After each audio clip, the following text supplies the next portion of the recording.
यहाँ एक लंबी हिंदी हॉरर स्टोरी दी जा रही है, रहस्य, डर और थ्रिल से भरी। कहानी को आराम से पढ़े और अगर आपको पसंद आए तो अगला भाग भी लिख सकता हूँ। कहानी का नाम वापसी। भाग एक, पुराना हवेली।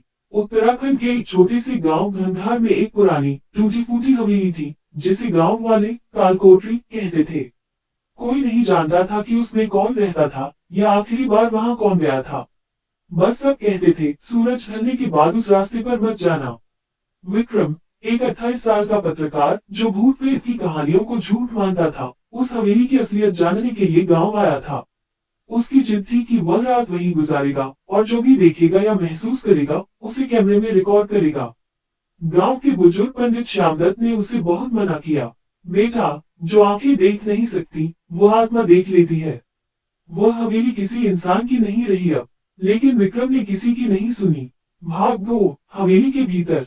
रात के 11 बजे, चांदनी रात। विक्रम अपने कैमरे और टॉर्च के साथ हवेली के भीतर दाखिल हुआ। हवेली की दीवारें काली पड़ चुकी थी, फर्श पर जाले और धूल जमी थी। चारों ओर अजीब सी बदबू, सड़ी हुई लाश जैसी। कैमरा ऑन कर उसने बोलना शुरू किया। मैं विक्रम वर्मा, आज रात इस कोठरी में रहूंगा, और अगर कोई आत्मा है तो मुझे दिखाओ। जैसे ही उसने ये कहा, हवेली का मुख्य दरवाजा अपने आप बंद हो गया। विक्रम चौंका, लेकिन सोचा शायद हवा की वजह से। मगर जैसे जैसे समय बीतता गया, अजीब अजीब घटनाएं घटने लगी। किसी की हल्की सी हंसी, फिर तेज दौड़ती हुई परछाइयां, और एक कमरा जिससे लगातार किसी के रोने की आवाज आ रही थी। भाग 3, सच्चाई का सामना। रात के 2 बजे विक्रम उस कमरे में पहुंचा जहां से रोने की आवाज आ रही थी।